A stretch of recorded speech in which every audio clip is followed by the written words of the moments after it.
All right, Joe, thanks for coming out, man. Appreciate you taking the time. Thanks, Dale. It's a delight to be here. So, CEO of Unplugged, which is Eric Prince's privacy phone, which I think is really relevant for the era we're in right now. And what I want to talk about today is kind of your background, like how you got here, what you guys are doing with the phone, and then the future things that you're working on. So, how did you get involved in like the tech industry in general? Like, starting as like when you grew up, is this something that that always interests you, or how did it start? Well, I started out, my early career was in video production, and that was kind of connected to technology. We were doing a lot of computer graphics animation and motion capture. So it was sort of like video production meets technology, like rendering, things like that. In 2013, I started a new business with a partner. We put together a team and we built a video editing app. This was at the time of the whole app economy was blowing up. Instagram, Snapchat, everything was changing because of fast internet onto phones.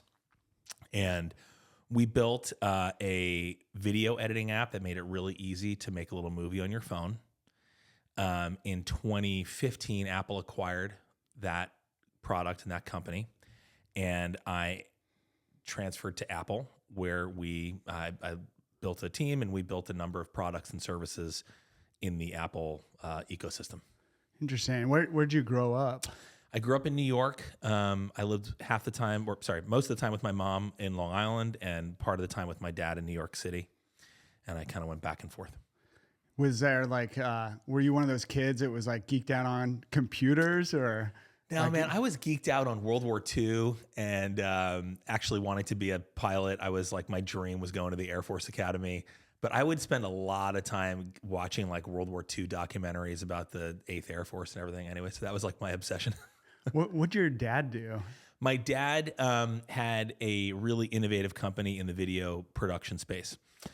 He and his partners pioneered a lot of what we now experience as digital video. Like in the early 80s and mid 80s, I got to watch my dad build this company that really created a lot of what we experience in terms of visual effects, digital video editing and processing. So what that meant was he made TV commercials and music videos. He directed the first MTV Music Video of the Year award. No kidding. Yeah. So, it was a wild childhood being around production and all these, movie stars and rock bands, and it was crazy. Well, yeah. What was paint a picture for us? That's not normal. I know it was not normal. It was unique. This was at a time we lived in Soho in Manhattan. This is before Soho was nice. So it was still kind of scary. I remember that as a little kid. And, but we got to, I got to see a lot of really wild things. So his office had a giant studio. It was like a whole floor of a building in New York. And it was a big production studio. They'd shoot music videos there. And I was there when I was with him, we were always at work. And I think that actually really growing up like that with him and being around and normalizing all this stuff, it prepared me for when I was in my early 20s, I got into that field and had it was a very easy time for me. I sort of understood everything almost genetically, I think, having been kind of raised around it. Was your dad kind of mentoring you at this time, or was it more through osmosis? I think through osmosis. My dad was a very visionary, capable entrepreneur. And I was, in a lot of ways, I was like my dad. He didn't have a lot of close friends, and I was like his friend. So we would travel a lot together. I grew up dealing with adults primarily. So, that had a lot of upside. I got to experience a lot of things, incredible things that kids might not otherwise experience. I also, I started drinking very early with him. A lot of, I would say I've learned to find bad behavior started out. I mean, I can only imagine running with that crew in your early 20s. That had to be pretty fun. I was 12 or 13 when it was. So all the way. It started very young. Yeah. So, it was amazing. And it was again, like a lot of things, it's not one-sided, right? There were incredible things I learned and incredible blessings. I also know now that I'm a dad, it was insanely inappropriate and unhelpful, the things that I was exposed to. But God uses these things. Okay, so we had an interesting conversation at dinner last night, and I'm trying to think of how to weave in that. So you were you a good student, and you went to college, right? I never finished college. I was not a great student. I've always done much better learning things by doing them. So I love like apprenticing under people, learning trades, like learning things like that, whether it's like how to fix a car or how to hunt or whatever. I'm much better in like one-on-one where I'm actually doing things. Hands-on. Yeah. So yeah, school was not a strong suit for me. But that didn't really slow me down in having good results in business. I found that in business and entrepreneurship and leading, teams and companies, there's a lot of practical things and kind of intuition and knowing how to prioritize that I did not find I was learning in school. And so I'm trying to figure out how you went on that journey to was it South America? Oh, to Portugal. Portugal, that's right. So, okay, so this is like an insane story. Yeah. So, I was in college in Colorado. I was living in a train car in the mountains in Colorado. It was so beautiful. I'm not sure. It was really beautiful. And I was studying history, and I have my great uncle in Portugal, who I'm named after. His name is José Alexandre Pelagio, and my name is José Alexandre Pelagio Weil. And I always looked up to him because he was involved in the revolution that overthrew the dictator there. So he was like this revolutionary, iconic hero to me. And I'm very immersed in and care about the truth, the lore, the mythology, the history of the American Revolution. So the idea that like I had a relative who was involved in something kind of like that was a big deal to me. And I would go visit him a lot, and I was really interested in this night where he was involved in a coup d'etat, in which he drove this general who was the leader of the opposition from the Spanish border all the way down to a military base where they led this coup d'etat. And there was this whole cataclysm. He ended up having to drive through barricades with like machine gun fire and ended up living in the Brazilian embassy for years and hiding. So this to me was like larger than life. I want to know everything about it. And what I discovered is that there'd actually been like communist meddling in the democracy movement in Portugal. And my uncle was like, my great uncle had a front row seat for it. So I ended up moving there and interviewing tons of these old revolutionaries, including the former president of Portugal, all these people who'd been involved in this revolution.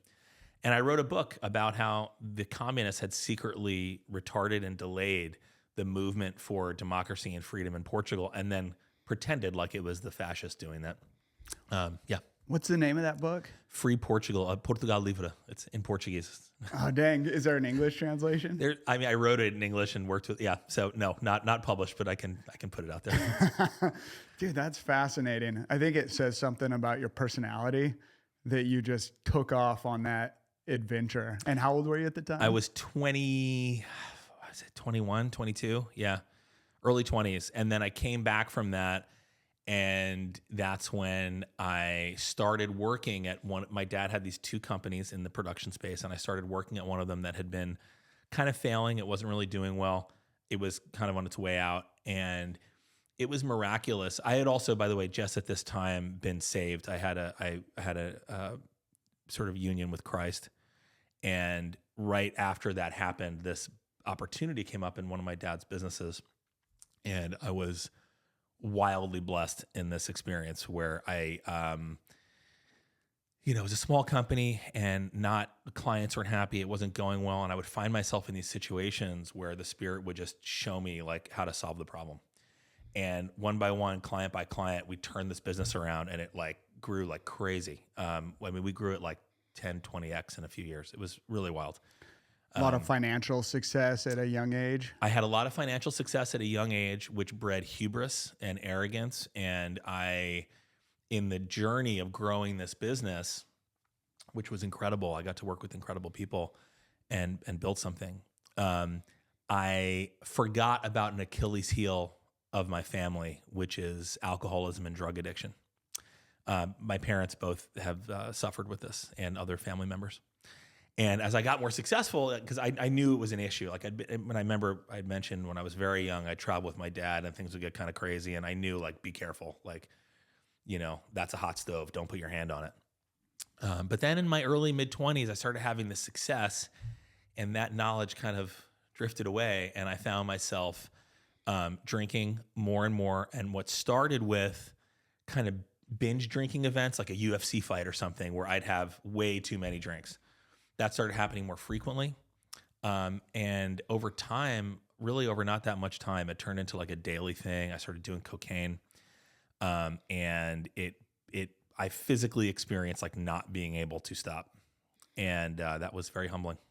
So were you functional in your work life at that time? I mean, I certainly thought I was. I think that was the big wake up call for me.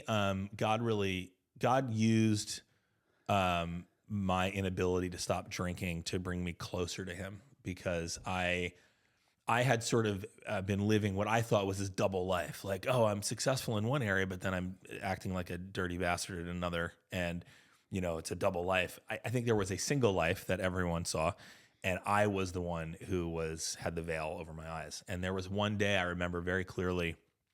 It was 8 a.m. I was all whacked out watching the sunrise, and I had a meeting at 9. And I remember saying to someone with me, I said, I got a meeting in an hour. It's going to be great. I'm going to do really good. And then I passed out, and I woke up at 3 p.m. with like 50 or 60 missed calls from my company. And I called them back, and I'm like, I started lying. I'm with a client, so sorry. And I heard this sound in their voice. And these are people I'd like built something with. So, when you build something with people, you build trust, right? You build camaraderie, you build like a brotherhood. And I'm hearing these people pretend to believe me because I'm their boss.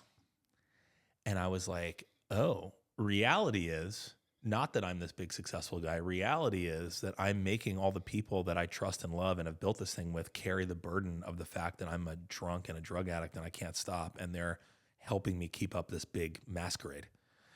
And that, for some reason, that was the thing. That was the data point that completely shattered this giant illusion I had. And that was the beginning of me going like, not only can I not control drugs and alcohol, I cannot control my life. God, show me where to go. I will literally do whatever, because I can't do it. And that was almost 14 years ago. And God answered that prayer and showed up, and that problem has been completely removed. And I've now found that working with other guys who have these same problems is actually like the main ministry space in my life. So I work a lot with guys who are trying to recover from alcoholism and drug addiction. And the same things that back then used to make me like really cringe, like terrible decisions I make, are now the very stories that can earn the trust of a guy who's suffering. Because what happens when you're in this space is you think like no one else is as screwed up as I am. And the devil uses this shame to sort of keep us in this behavior. And when another guy who's recovered can say, brother, I know what that's like. I've been there. A bridge can get built that this guy can walk across. And so that is truly miraculous. Like, we live in an age of miracles. I've personally seen them many times. I've seen myself and many other people who are totally hopeless get saved. So digging just a little bit deeper on that, because a lot of people, a lot of veterans struggle with the exact same thing. Like, how did you expel that demon? Like, Sure. Because I know it had to have been a huge pull back, like an everyday struggle, I assume. Like, how did you bridge that gap? I will say that I mean this I did not do it. God did it. Alcoholism and drug addiction, which is a spiritual force, it's a demonic force. It's very clear to me. It's bigger than me. It's stronger than me. So for me, active alcoholism was me trying to get in the ring to fight every day, and I would get knocked out every day. So there's no secret. There's no like special jujitsu move that gets me in the ring to win. I cannot win. What I need is for God to get in the ring for me. And then it's not a contest. God versus the devil is not like, who's going to win? It's like, God smokes the demons run like cockroaches when a light turns on in the presence of the creator of the universe, right? So my job was ask God to help me, to put people in my life who could show me the way, and to do what they said. That was my job. And to stop thinking I got it. Because my real problem, at the heart of this problem, is this idea like, oh, I got to figure it out. I don't have anything figured out. I need other people to tell me. So, I really believe the thing that made the difference for me was getting out of my head. I can't fix this. I need to prayerfully ask God to put people in my life who I can trust, and I'm going to do what they say. So, I found a new way of life, working with other people in the framework of Alcoholics Anonymous. I'm very involved in this. And actually following a series of steps of like, all right, I'm going to like acknowledge these things. I'm going to ask God to change them. I'm going to admit them to other people. I'm going to rebuild relationships. I'm going to help other people. What this did is it changed me from someone, because I was a believer before. It changed me from someone who believed, 5 days a week and behaved like a maniac 2 days a week, to someone who operated like God was at the center of my life every minute of every day. And that's what changed it. Like, another way to say this is drugs and alcohol for me were a spiritual problem, and my answer was a spiritual answer. And when I say spiritual answer, it wasn't just reading a book or listening to a podcast. It was working with other guys in reality and surrendering to people that I could trust. Like, how can I surrender to a God I don't see if I can't surrender to another man? So the long story short is discipleship. This tradition of discipleship, of letting another man who's been through the same problem tell me how to get through. That's what made the difference. And it was miraculous. At the very beginning, I did have this feeling of like, how do I stop? I mean, it was so like, for someone who's been through this, it's hard to describe to people who haven't been through it, but the fear of like, okay, I've stopped 100 times before. I know what's going to happen. I'm going to walk by a bar and I'm going to think, oh, I can have a drink this time, and then I will be right back here. And I had that fear at first. I was very afraid it's not over. It's going to get worse. I had to interrupt that and get busy doing work, spiritual work. This, in my case, this like step work to find a spiritual awakening. In my case, it was bringing God into my daily actions in my life, and God interrupted this problem, not me. So I'm not able to like manage my problem with drugs and alcohol. God certainly is. My job is do the work to bring him in. Were you married at this time? I was not, thank God. How was your relationship with your dad through this? Was he seeing the problems? He saw problems. Everyone saw problems. He actually, my relationship with my dad was healed throughout this. It also shone a light on how much resentment I had about my father and against him was misfounded and nonsense and just selfish ridiculousness. My dad was very involved. Like about 6 months before I gave up and asked for help, there was an intervention that my dad was involved in. And I told them, no, I'm fine. I'll figure it out. And I couldn't do it. I couldn't stop. I told him I would stop. I couldn't stop. And then that day that I found myself, with no options, and I knew I couldn't do it, he's the one I called. And I said, my words were, that thing you offered me in that intervention, is that still available? Weeping. I was weeping.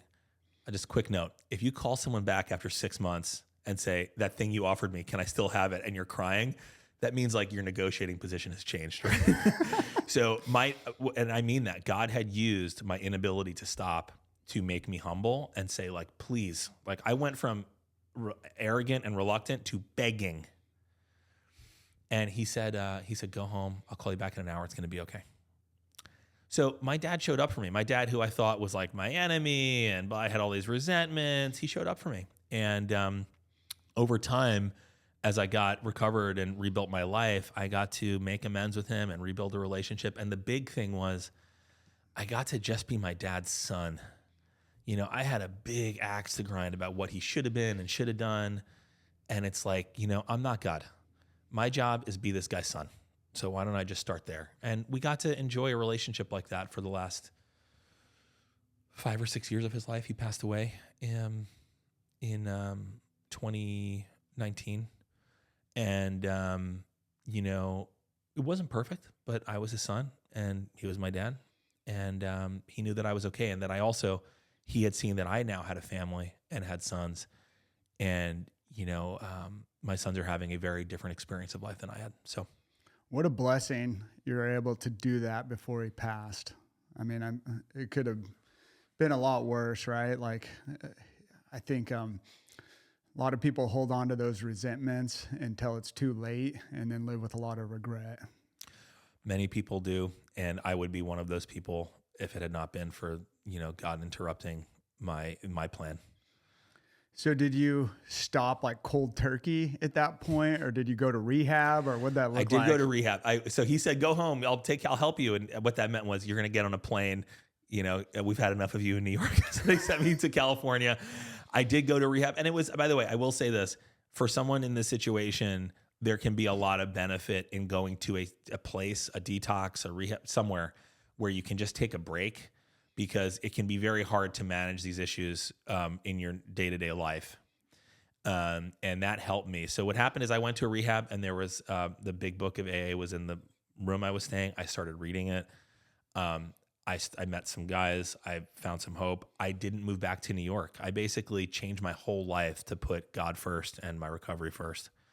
And so that was funny. So here, a month later, I'm like, hey, Dad, so, you know, he owns this company I'm running. That's this huge, super successful business. And I'm like, thank you for getting me out here. I can't come back to New York. And he's like, you're coming back to New York. I'm like, I really had to pray on it. And I was like, thank you so much for everything. I need to put this first. And that was the right decision. I was able to travel back, and I'd been traveling a lot for business anyway. So I was able to continue to lead the business remotely. But that was like a big example of like, I've got to put this first. I can't like fit God and recovery into my life. I've got to scrap my life and put God first and follow the leads he's giving me, and everything else will take care of itself. So, so I did go to rehab. I felt, again, the benefit of being somewhere not like my normal home and not my normal environment was I was able to start doing work and meeting guys and start kind of getting on the recovery thing, quarantined from an environment where I might have, you know, made a bad decision. That was helpful. There was a lot of other stuff in the rehab that was ridiculous. We're going to talk about your triggers and relapse prevention. I've been around this a lot. I've never seen any of that make any difference. I'm glad people are trying, but the only thing I've seen work are spiritual solutions that people are not getting paid for. So in rehab, is there like no phones, no computers? Yeah, like, what was that like? Brother, I show up and the guy is like, and I'm beat up, you know, because I'm coming off a bender and and I show up and he's like, hey, welcome, man. I'm like, thanks. He goes, I need your phone. I go, here. He goes, I need your computer. I go, here. He goes, I need your belt. I'm like, here's the belt. I need your shoelaces. I'm like, if this had happened like 2 days earlier, I would have been like, do you know who I am? I'm important. I can't give you. And I was like, take it. What else? The starting point is like, my preferences are over. You tell me, I'll follow the lead. Like, the arrogance is the thing that keeps it going. So yeah, they were like, no razors. I was like, here's the razor, take it. And that was the first of the best many decisions that led to a God-centered life and actual daily living, an action-based program with God at the center of my life, in which now, like, I can be around people totally partying and it has zero impact on me. It's a complete miracle, Dale. Like, I'm frequently in situations with like business stuff where people are drinking like nuts, and they might as well be drinking Elmer's glue. It has zero physiological impact on me. I'm just like, oh yeah, people drink. So the desire is gone. The desire is gone, but so is the fear. Like, it has lost all semblance of power. Now, I'm not cured. I'm recovered. I know that sounds like a distinction without a difference. That's actually not the case. When I say I'm recovered, what that means is God has put me in a position of neutrality in relation to this stuff. That does not mean that condition will remain permanent no matter what I do. I have to put God first on a daily basis and work with other guys. So here's a way to think about it. You ever see like those shows where people lose like 500 pounds or something like that, right? And then they put all the weight back on? Yeah.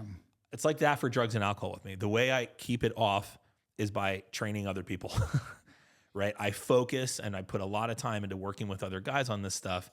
And that keeps me in a God-centered life. And that the result is this stuff has zero interest for me, but also zero, like, it's hard to describe. Like, I don't feel worried about it, you know? That's incredible, man. I know so many people that struggle with that, and I think that's a powerful testimony.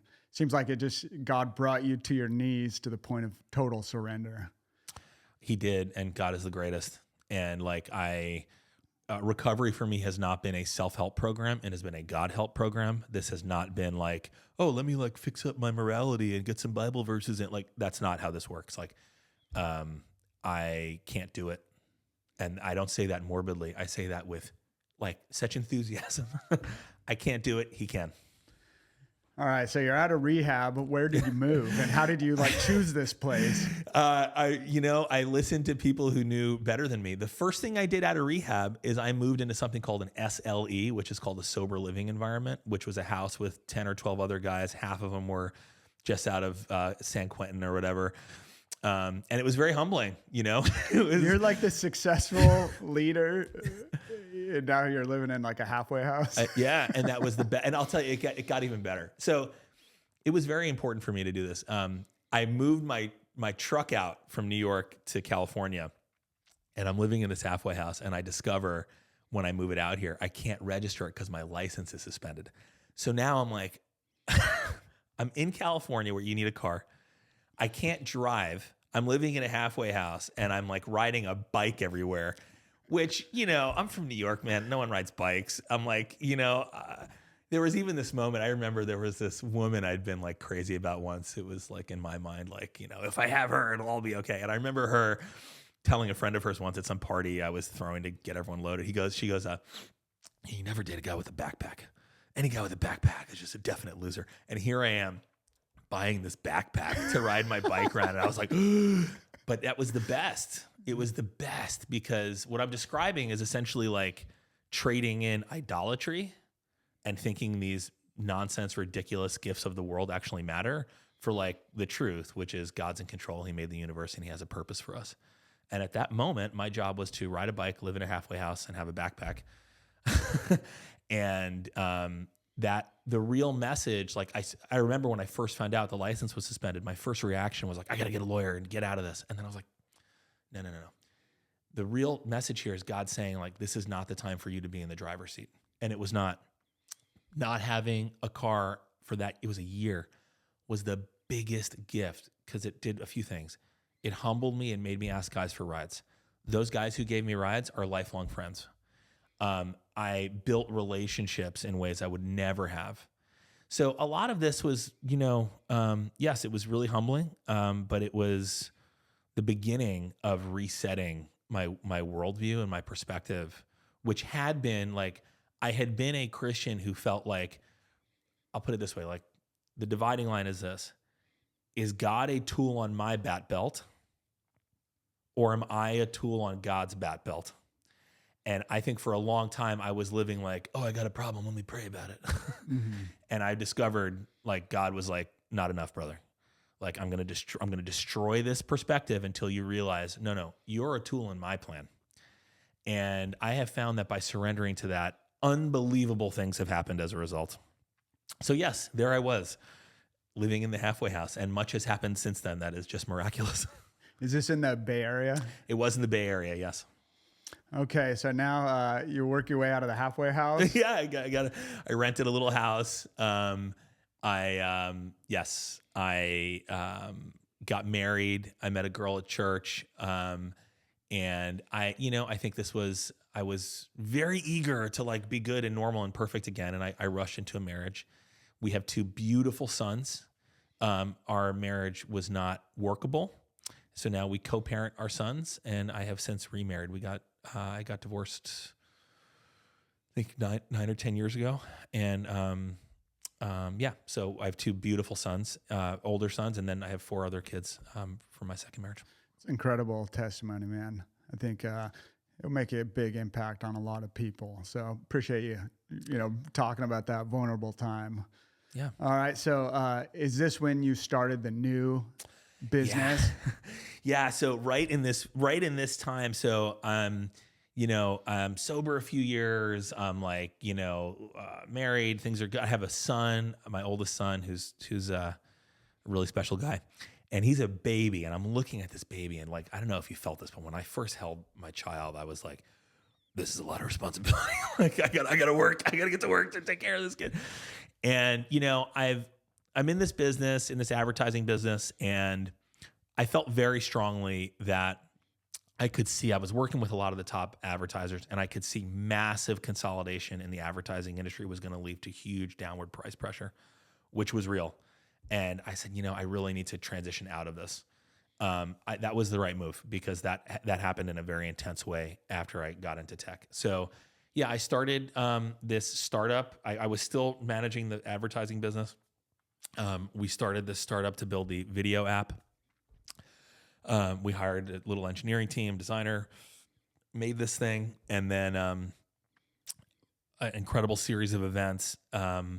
My first meeting at Apple was showing the app that we'd built to Johnny Ive in the design studio, and he was really excited about it. And that guy's one of the he'd be on the Mount Rushmore of he's Silicon Valley. He has earned a lot of his reputation. He's a pretty talented person, and so yeah, it was obviously God was just like, I'm going to make this happen, and I ended up at Apple. The app we designed became an app on the iPhone, and I got to Apple. The people at Apple were very forgiving with me because I'm not like a big company guy, so it was a bumpy start, and I was given some sort of mulligans, but I was also able to work with some super talented people and build a team.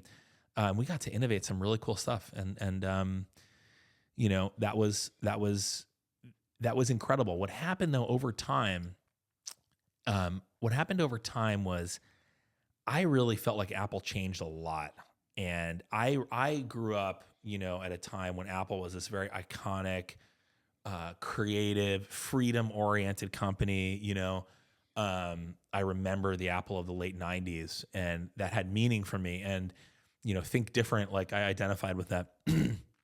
And what I experienced in the decade I was at Apple starting in 2015 was progressively, a lot of groupthink started taking over the company.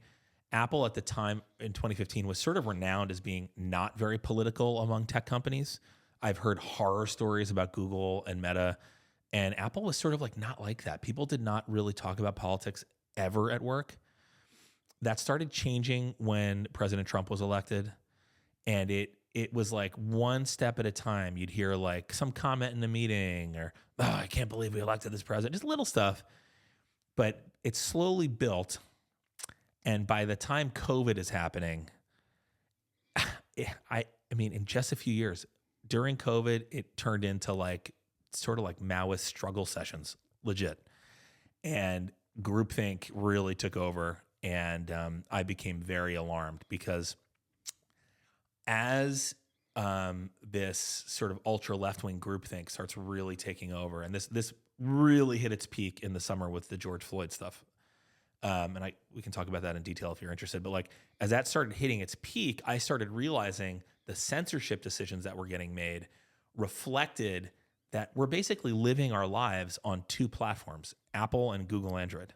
So 100% of the world and 100% of our country are experiencing reality through two products that, if you're conservative or Christian or believe in America, they kind of hate you, and that started really intensifying. And I recall, in 2018, Apple canceled Alex Jones. And at the time, I like Alex Jones, whatever. I love Alex Jones. But at the time, I was like, yeah, whatever. There's other apps. But I didn't realize something was happening, which is Apple has always been the kind of North Star morally of Silicon Valley. It's the least rapacious with customer data. That doesn't mean it doesn't have, I'm not saying it's perfect, but it's the least bad when it comes to that.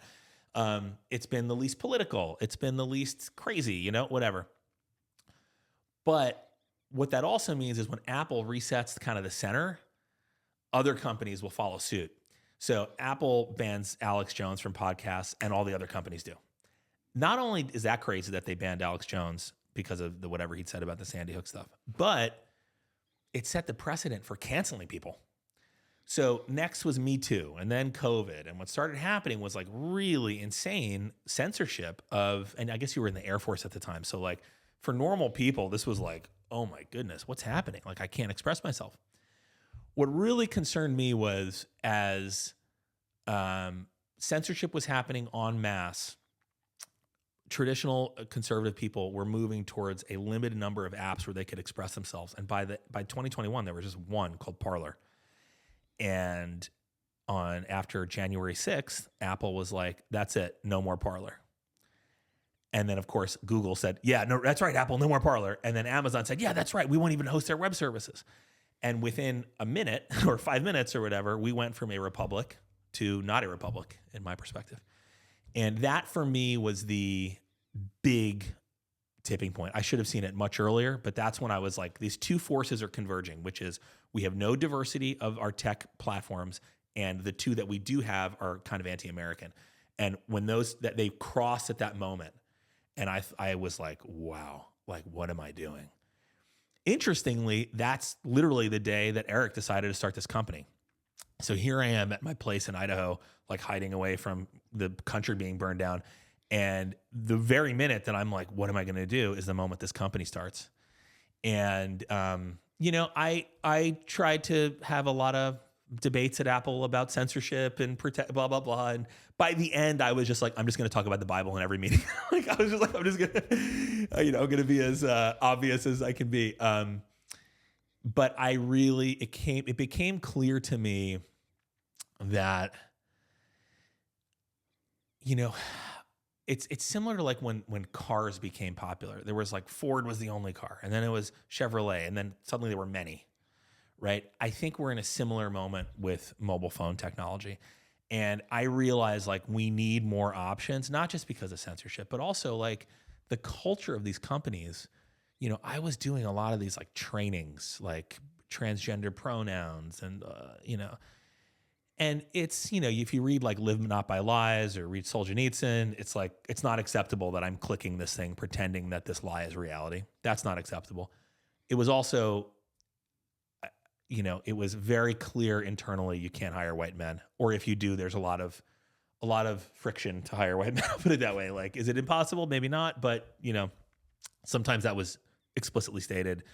It was certainly very obvious. You have to go out of your way to not hire white guys. And my sons are white guys. So I'm like, what am I doing? I'm building a company. I'm fortifying a future that is going to censor and exclude my sons from employment. Like, this is not the future I want to build. And, as the scales sort of fell from my eyes, and like, I have to admit, like, it was convenient for me to not notice these things. I was getting paid a lot of money, so I'm at the top of the list of people who need to re-examine their motives.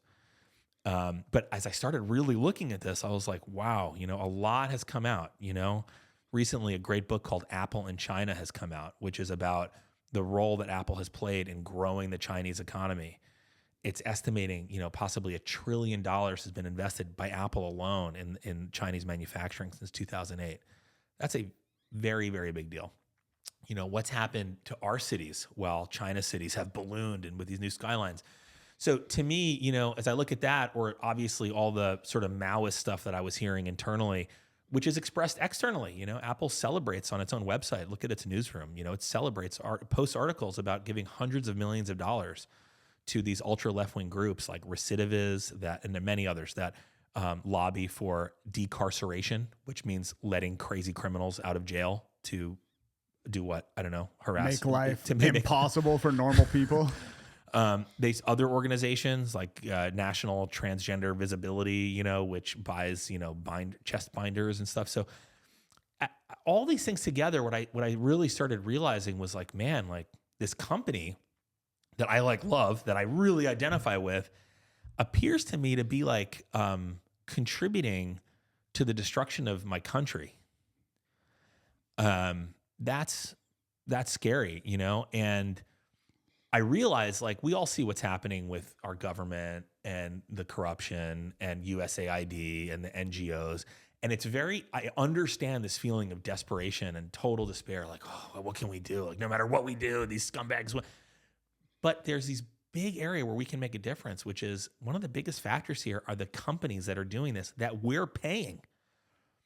So while I agree the government has a lot of problems, we can talk about the forces behind that.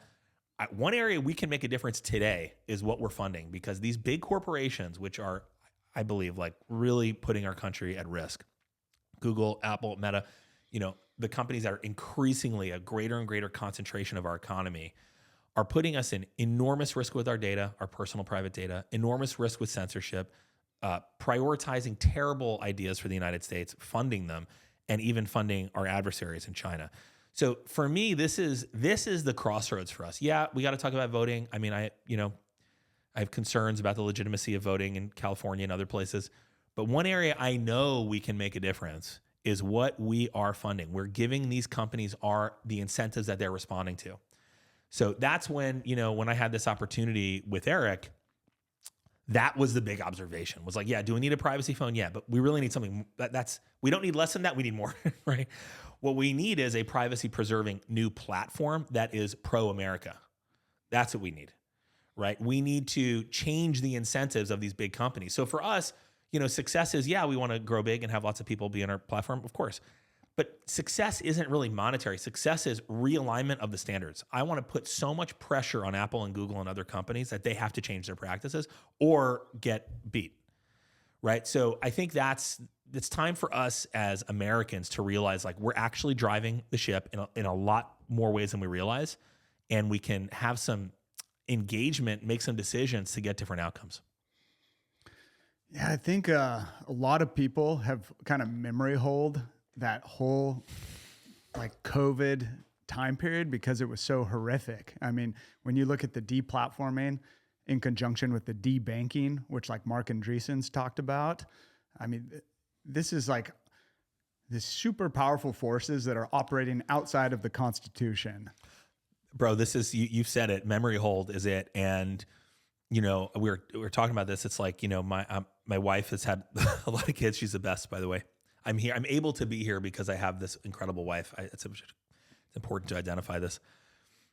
She's having a harder day than I am. But when a woman has a baby, this incredible thing happens physiologically in which the pain of it is sort of wiped from the memory. So she'll be willing to have another baby in the future. And I think we might have just done that to ourselves with COVID. Like in order to return to our convenience with these companies and these products, we're pretending like they didn't just abuse us. We're acting like a battered wife who's coming back for more. These companies literally turned off our ability to communicate. We were saying things they didn't like. Our perspective, they see as subhuman. So their answer was, boop, off. That just happened like 5 minutes ago. Now, it's also great that Elon bought Twitter. I mean, my goodness, that saved civilization. And things change. He's one guy. Like, what we saw with Parler is even if the app is good, the platform can cut it off. So we need a pro-America stack on the whole area of technology that we're using, right? Not just the app. Again, Twitter's X is amazing, and I really think Elon saved civilization, but we can't only rely on one application. And again, there's all these other reasons. So yeah, this our willingness to forget what just happened is extremely dangerous. And you mentioned, I think the other key point is how out of sync this reality is with the design of our Constitution and our republic. And I think a big theme as Americans is like we've inherited this unbelievable blessing, and it's incumbent upon us to maintain and grow it even, And when you look at our founders, right? Like they designed this Bill of Rights. Okay, government's not going to control speech, not going to make any laws that control speech. Now we have these companies that will control speech. Okay, that's dangerous. Government, Fourth Amendment, government can't look into your private papers. Well, now we have this whole new technology stack in which the information on your cell phone is not really private, right? What's happening is we're living in the United States in a constitutional republic with protections as citizens, but we're occupying through our phones a different space, not protected with these rights. And this is extremely dangerous. We just experienced it with COVID. There's going to be some other crisis in the future. And I'm certain, I had no idea.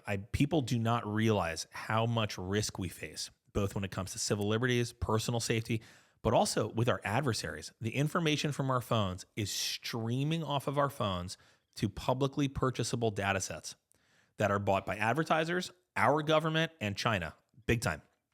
So what do they use this for? They know who's armed to twist at Boeing to, whatever. Oh, you happen to also go to a gay bar. I say, like, all of this is traceable. A guy on our board of advisors, Mike Yeagley, who's a sort of CIA adjacent person who has really been the tip of the spear when it comes to using ad tracking to do essentially espionage type spying stuff. He really has been trying to blow the whistle on this and bring our attention to this. There was a great book last year called Means of Control by Byron Tao, which I hope everyone checks out, because we don't realize this thing that just happened over a decade and a half where we're living all of our lives through apps. There's a reason that was so easy and inexpensive for us. And it's that it's being subsidized in real time by our data. When we click, okay, yeah, sure. What we don't realize we're doing is we're saying, yes, app, you can not only do my banking and help me find a house or order food, you can also constantly stream my location to a third-party data harvester. You can also stream signal about who else I'm with to a third-party data harvester. And that information is literally purchasable by anyone. It's insane. So there's a whole real-time relationship grid of the people of our country. Who's sleeping in the same house, who's going to church together, who's going to work together, what type of churches, all of that is in real time available in advertising data sets, and it's purchased frequently by our government, by advertisers, by foreign countries, and that is incompatible with our constitutional order. It almost feels like we need like a new digital and banking Bill of Rights. I would have said, yes, that's the right. I think, first of all, yes, let's do that. I think yes, we should do that. And I think the surest way to get there is as consumers simply insist on better products. Like we're doing it. Like you can have alternatives. You can have a smartphone that doesn't do that. You can have apps that don't do that, right? So yes, we should look at this through a lens of legislation. I agree. I would also encourage us to not see the government as our solution here. And yes, we should bring government to heel and make them do that. But I think we can see that might be harder than we realize. Yeah. Who funds the campaigns, right? Yeah, that's correct. And another anecdote from this era that we've all kind of forgotten because it was so painful. But I've become friends with Evan Hafer from Black Rifle, and the whole Rittenhouse saga. So he's got this huge company, tons of employees. Rittenhouse was wearing a Black Rifle shirt, and he gets a call and says, "You will put out a statement distancing yourself, or you will not have a company anymore, and you will not be able to process payments."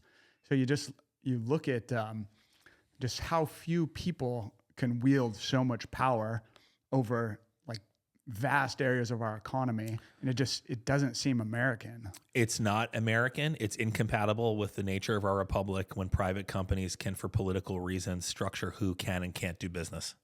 And that's why, as Americans, we need to invent our way into a new future. This story about Black Rifle is emblematic of many companies, and it's completely insane. It's caused a lot of harm to their brand, and they had no choice. It's like, do you want to not exist as a company or play ball? And it's not right. Yeah, I mean, it's insane that it's happening in America. And Trump's in, and I think we get a sense of complacency, like, oh, everything's okay. But it's clearly not, right? I really agree with all of these points. Yeah, that the feeling of complacency of like, oh, it's going to be okay. It's like, and by the way, Trump's doing many good things. I'm a huge supporter. Yeah. Yes. And this is actually very similar to frankly, the recovery issue. Is like we have to be very on guard against resting on our laurels and be like, oh, it's all better. It's like, brother, it is not all better. They might have paused. Yeah, yes, correct. We have a century-long project. I mean, Bannon and others know this. We have a long project ahead of us. And I'm a firm believer one of the areas we can make the fastest, biggest change is in the private sector. and I'm not minimizing what has to happen in government. It's just certainly not where my skill set is. I think where we can make the biggest difference are in these products that control huge sections of our economy. And by the way, I think God is preparing us for this. Like, there are trends that make this possible today that weren't available 2 years ago, 3 years ago. Like, this is an example. We remember the difference between iPhone 3 and iPhone 4 and 5 was like, whoa, I'm going to line up around the block. Whoa, it's incredible. We've sort of reached peak phone, capability. Keep a phone for like 5 or 6 years now. Correct. Okay. That's a big deal. There's others. I'll name others, but that in itself is a big deal. That is a trend that favors fracturing and new companies, right? When the ability to innovate from iPhone 3 to iPhone 4 to iPhone 5 is what's required to make something popular, and that then stabilizes, right? You go from only a couple companies can do it to smaller players can do it. The same thing happened. Here we are in a production studio in your barn. This used to require $100 million in New York in a warehouse, right? Now it's like consumer stuff. Similar things are happening with software development. So you have the hardware has sort of commoditized, meaning you can make a really good smartphone with off-the-shelf parts now. It's hard, but you can do it. And software has increasingly gone open source. This is another major trend. So that means as we're an open source developer, our software is open source, we contribute to open source, and we use other people's projects. And what that means is you can build a platform, like we just added a photo and video storage capability like iCloud, with one difference. It's not only encrypted, generally we don't have the keys. So if someone comes to me and says, hey, show me Dale's photo album, I literally can't. It's like crypto, you have the keys, right? That project is a result of open source. It is years of work to figure out how to show the thumbnail on the phone and then show the thumbnail until the larger file shows up. I mean, this is a very complicated process. And open source makes it so anyone who wants to use that project can adopt it. So again, we have commoditization of hardware. You don't need a new phone every year. We have open source software that makes it possible to do big industrial sized projects with things that have already been built. And then lastly, I would say you have the trend of people waking up and going like, wait, I've been giving my power over to these companies that are harming me, harming my country. I don't want to do that. And I think these three things come together. How else is this showing up? Medical skepticism, very well earned. This vaccine, everything has opened people's eyes. Crypto and concern about financial tracking, all of these trends are coming together that I think are going to create a new world for us in which we can build and not have to rely on these 2 or 3 companies that don't see us as human beings and that are just really like managing stock price. Like by the way, they don't even hate us. They're just focused on stock price. Right? So I think we can do something new, So how did you meet Eric Prince? I reached out to Eric when I saw him on a podcast, and I was very excited to see, he's an inspiring guy, I think. Legendary. Yeah, he's pretty, there's no doubt Eric's pretty cool. But I saw him on a podcast and I was it's super inspired. Like, man, someone's actually doing a new platform. And like, again, based on where I was like, this is important. I was also like, man, Eric's the brave guy to do this and take a step out there. But it was also like, man, this is not his wheelhouse. So I actually reached out to him to privately be like, hey, listen, I'm at Apple. I can't talk about this publicly, but like, you need a little help, some pointers on how to talk about the phone. And by the way, he's very, Eric's like such an alpha dude that he takes feedback very well. He's like, oh, give me the information. He's not like defensive. He knows what he doesn't know, right? Yeah, he's a real one. So I reached out literally to just volunteer some personal observations that might help them in communication. And I got to know Ryan, who was the CEO, who's a great guy, who has an intelligence background. And similarly with Eric, he has like a military cyber background. And what I realized when we all started talking was they did not have consumer technology background. And I think they were like, wow, here's a consumer tech guy from Apple who's like, got 6 kids on a farm, and they all go to jujitsu and he's got, chickens and goats. It's our guy. Yeah, exactly. And I'm like, wow, here's some guys I really look up to from a, patriotic and sort of independence perspective, but they really need some skill set support here. And this was a hard, so anyway, after we got to know each other, they were like, you need to come lead the company. And I was like, man, I don't want to, like a startup. I've done this. I didn't have, I have 6 kids, man. Like I'm You're not, probably making bank at Apple. Apple's Pretty taking care good of me, life. I'm like, luckily though, the Bible talks about not giving young men too much power too early in their lives. And this is for good reason. I experienced that. I'd reached a point in my life of not sufficient, but growing maturity. I have a long way to go, where I knew to like, all right, let me talk to my wife about this and my pastor and pray about it and my council of guys that I trust and like slowly make a decision. And a lot of variables were at play. Obviously, it was an enormous risk, but what I realized was I had risk either way. If I keep with the Apple thing, which is like from a comfort perspective, no risk, I actually really risk like, what does the future of my country and my kids look like? I mean that. Like we need to be really concerned about that. Like, what am I going to say when my son is 30 or 40 and is living in some whacked out country and can't find a job? Like, what did I do to help that? So that I have risk either way.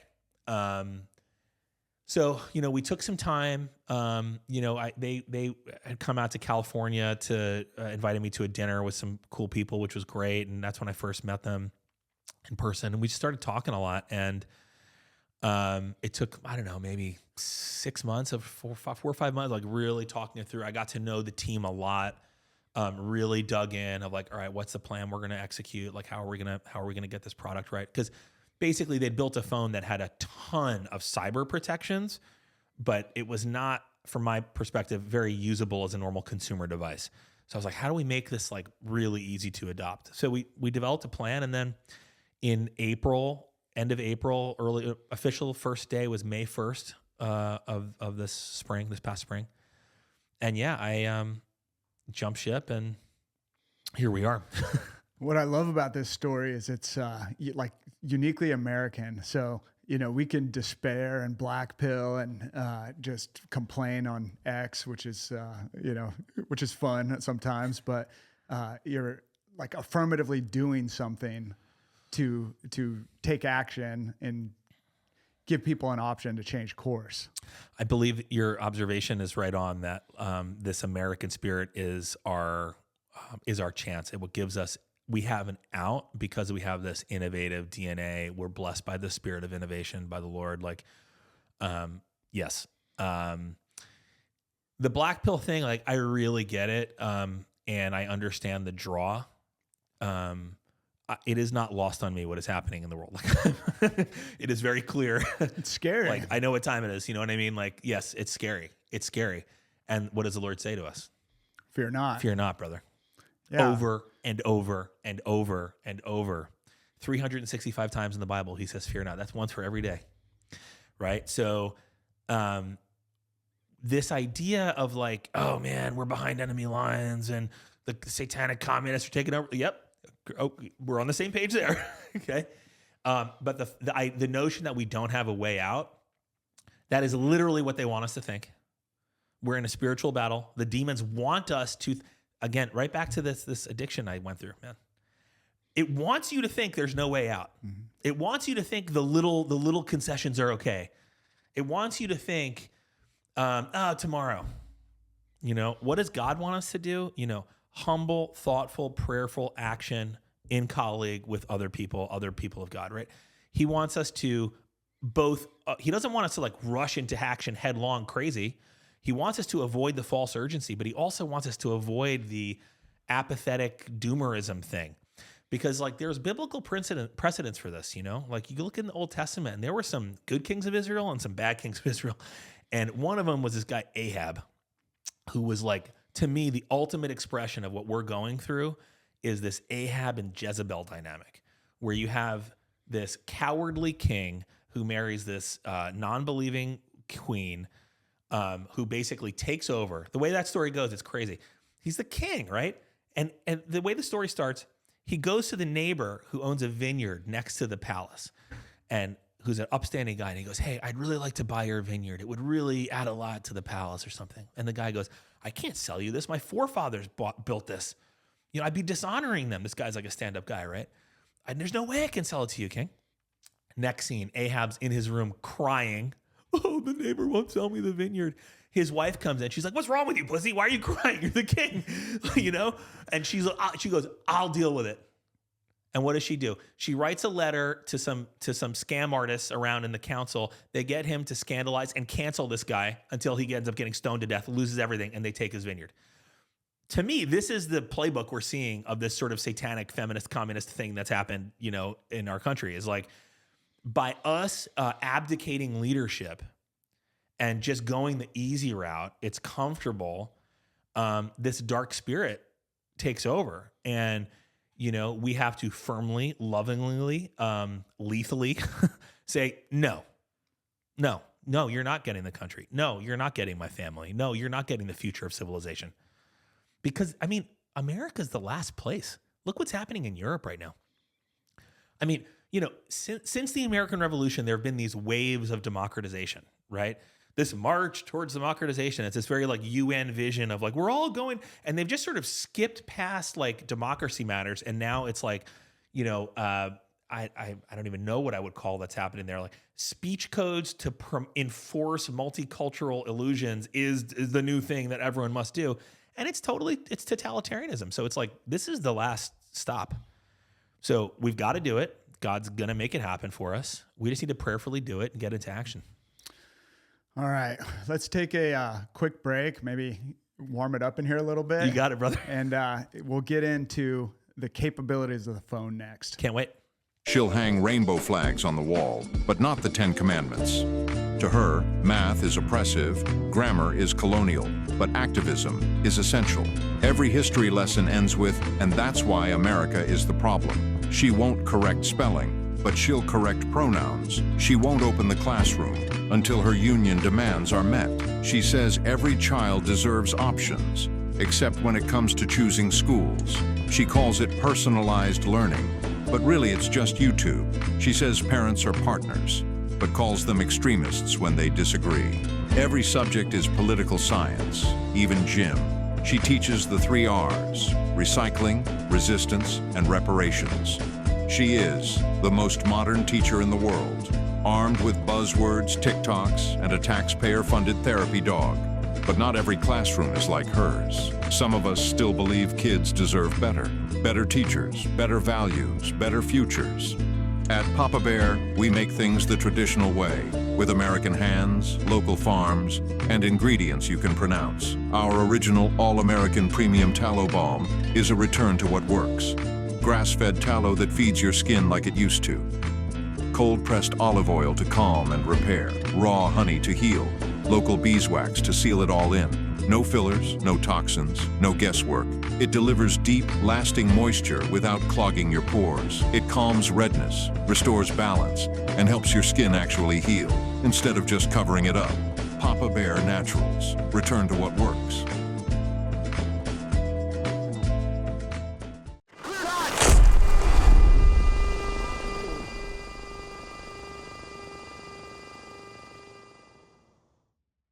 Want to talk about what you guys have built, but first talk about what the iPhones and the Android phones are doing in terms of surveillance, tracking, data collection, data sales.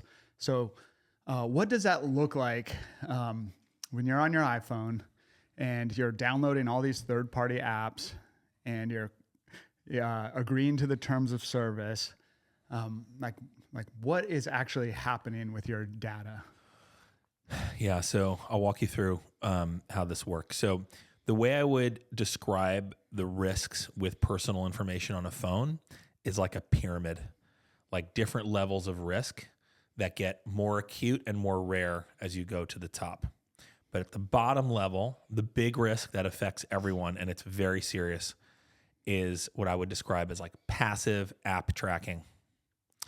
So you have a phone, you download an app, and for the most part, what you don't realize is that phone isn't only that app isn't only calling the servers for that app. Like, you could be doing anything. Let's say you're using an app to look at property like Zillow, and you're looking at land you're interested in, right?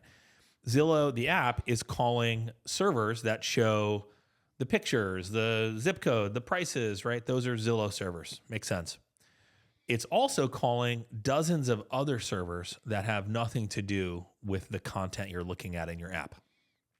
And there's actually a retired Army comms guy on Twitter. I don't know if you saw this. I'll shoot you the link. Who recently just did a test. I'm really glad more people are doing this because we've had cyber companies do this, where he compared an iPhone with our phone just running normal apps. And in his test, the iPhone is making, in total, twice as many calls as our phone. Or the actual difference is it's 46% less calls are being made by our phone. What that means is you're still using the normal apps. You're using Zillow or, Instagram, whatever. You're using an app on the phone, but our phone is stopping it from calling all these other servers, which are data harvesters. So this is a big difference. And in his test, and we found this as well, even when you tap Ask App Not to Track, it doesn't do what you think. And I think if we just pause there for a second, when your iPhone says like, can you, the app wants your contact list, yes or no, right? You've had that? You're deciding, right? Does Ask App Not to Track sound like that? Yeah, absolutely. You think you're saying don't track, but the language doesn't say that. You're asking it not to. That's very You're not commanding it not to. Correct. You're not providing it access or not. It's not a permission in that way. You're saying, hey, just so you know, my preference would be this. And the app is like, thanks, track.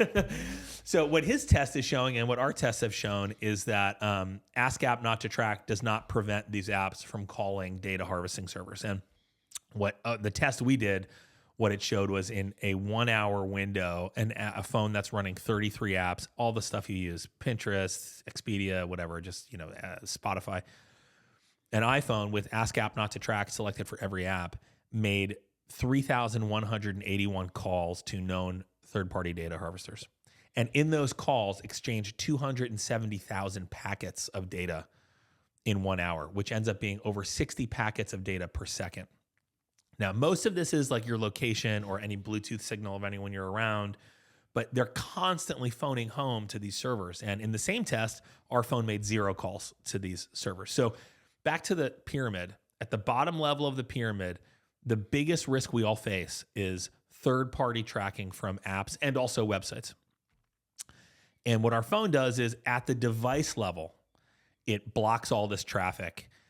We designed a unique new firewall. The old approach to firewalls was interesting. It was very memory intensive and slow and drained a lot of battery from the phone. We designed a new approach that's way leaner. It's about 25 times faster, and we're able to hit a lot more coverage, meaning that the servers we stop connections with are 2 or 3 times greater than the old school approach where you have a fixed list, because we go after what are called wildcards, which are these servers don't want to be stopped by traffic blockers, so they sort of modify their address, and we're able to identify that. So what happens on the devices, we're stopping this traffic. You're not having to outsource this to a server-based thing.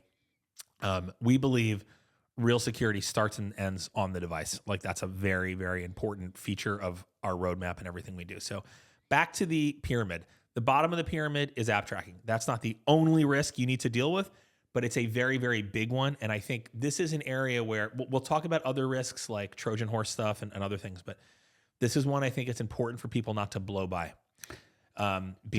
Please. Didn't some guy use commercially available data to identify the addresses, families of an entire Delta team? That's correct. His name is Mike Yeagley. He's on our board of advisors. He's a great guy. He's essentially a 3-letter agency consultant who does operations where he uses commercially available ad data to find adversaries. And not just like generally like adversaries, but like specific people with specific jobs. And he was trying to show us how much risk we have. So this is well known now. He made a presentation to leadership at the DoD a few years ago. And he goes, what I'm going to show you is not data I stole. I didn't hack it. There's no backdoor. I bought it, and it's not even that much money. And what he showed them was, here's how it works, right? Is he saw a news story that said a certain Delta team had been at I think it's Fort Bragg. If I'm wrong, it's another one, but let's say Fort Bragg. Sure. So he saw it just on the news. Okay, Delta team had been at Fort Bragg, and then he saw in another news thing. It's rumored that Delta teams are in Syria. Okay, so he just has literally 2 data points, and he goes, boop, boop, boop, boop, boop, boop, buys data for Fort Bragg and Syria, and he goes, look, those phones, those whatever dozen phones are the same people, and he goes, where did they go after Syria? And then he sees some town in South Carolina, I believe, where they all live, and their home addresses, and then when you see where they're sleeping, you go, what other phones are there? And then there's their wife's phone. And then because of the purpose of this advertising is to show ads like for Home Depot, when you're at Home Depot, you can get live location. So he goes through this presentation, and the way he describes it, like, I mean, you should actually have Mike on here. He's amazing. He's really awesome. Is like the room just sort of got cold, and these guys were like, whoa, whoa, whoa, whoa, like, don't stop, get out of the room. Like, you can't see this.